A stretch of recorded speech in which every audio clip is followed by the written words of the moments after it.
if we see what our finding is, illicit financial flows is really important. But there are some interesting facts that we looked at, and we are going to do this one in a deeper analysis.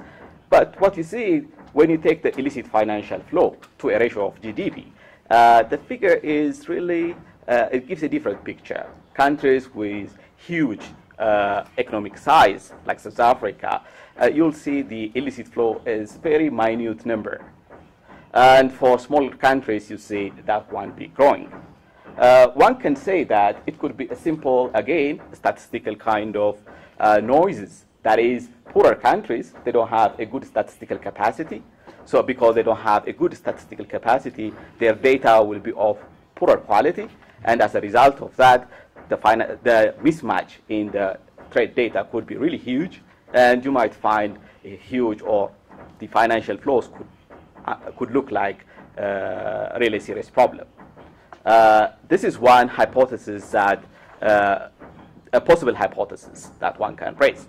And this also actually calls for an in-depth country-level study to really see, to really probe what is really driving illicit financial flows. And when we take illicit financial flow to external debt ratio, you will see high ratios in countries where they have a lower debt.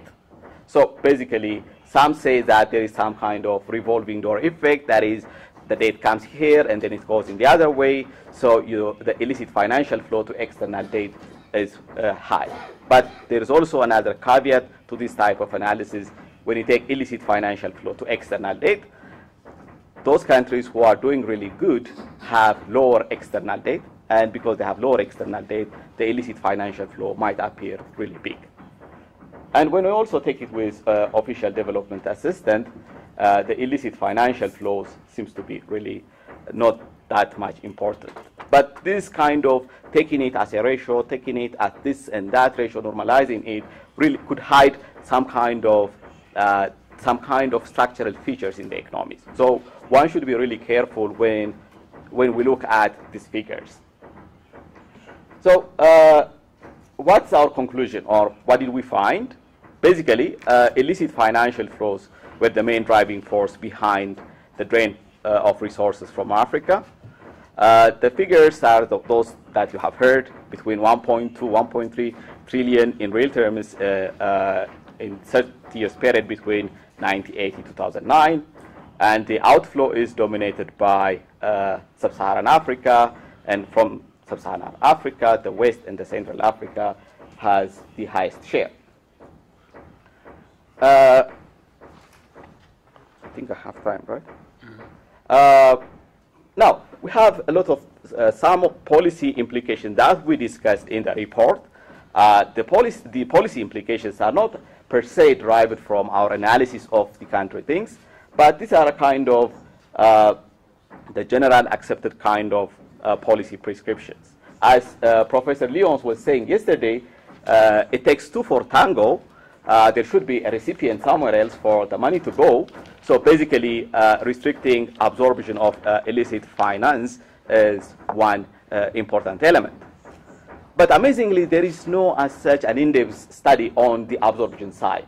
So there are some studies by the Global Financial Integrity, which is our co-author of this report.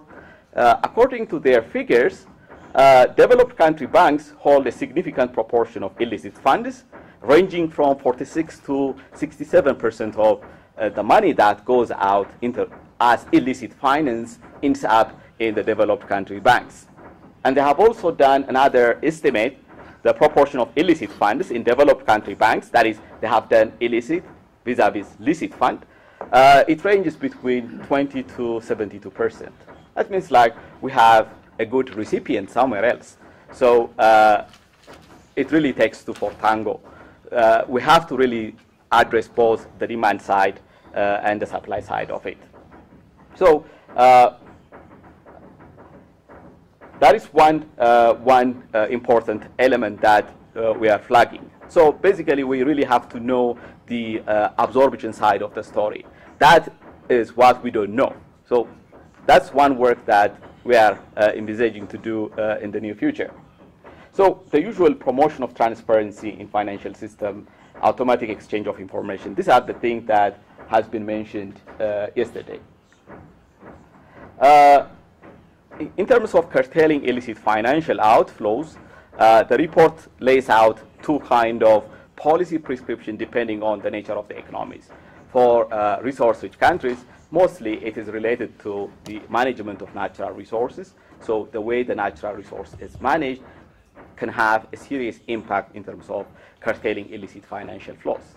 And for resource-poor countries, we have a lot of list of recommendations like tax reforms, strengthening national authority regulations, custom services, and strengthening anti-money laundering initiatives. These are all the kind of policy recommendation that one can drive. And the other one is the usual business climate kind of story, that is rule of law. That's when you have the governance story that Professor Lyons was stating yesterday. That comes as an important element. So this report doesn't really go in depth into characterizing these outflows by the type of governance, by the type of the capital control, by the kind of economy and everything, but it just really paints the picture what's going on. So we really need to have to really see what's going on. So this is what we have from our report. Basically, I don't want to stop here. Just want to give you some kind of different dimension to this one. We have this list of policy recommendations. And as you know, policies are made by some kind of negotiations. So what we have, what we call it the social conflict theory. The social conflict theory tells you that the elite group negotiate and then do something that maximize the interest of the ruling classes. So basically, illicit financial flow can have some kind of political economic considerations. That political economic considerations, probably from both the sender side and the recipient side, there might not be a political willingness to do a reform. Just imagine a case. Say the ruling class is accumulating a lot of money and transferring it as an illicit fund, say to finance elections or to safeguard power, to buy the generals in dictatorship countries, or to win votes. In that case, illicit finance has a serious political economic considerations that it really needs a huge or a broad institutional kind of reform. And it doesn't simply happen because we want to control illicit finance.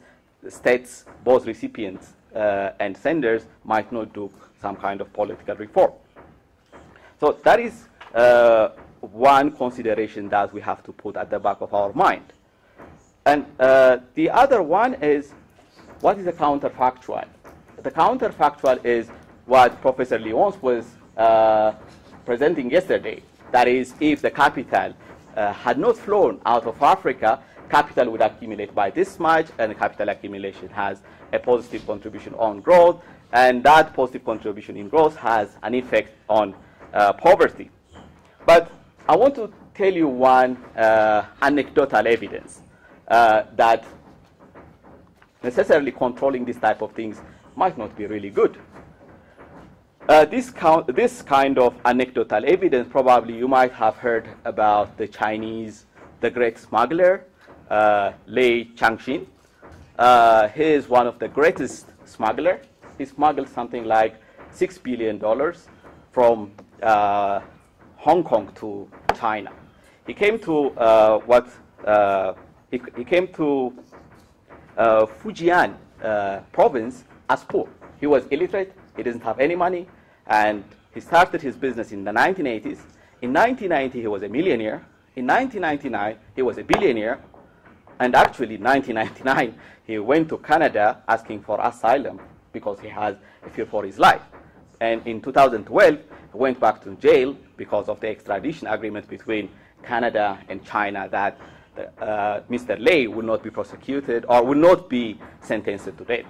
But the interesting thing there is, in 1998, the Chinese government did this crack down in that part of the country. So what has happened is all smuggling has stopped, and there is no smuggling.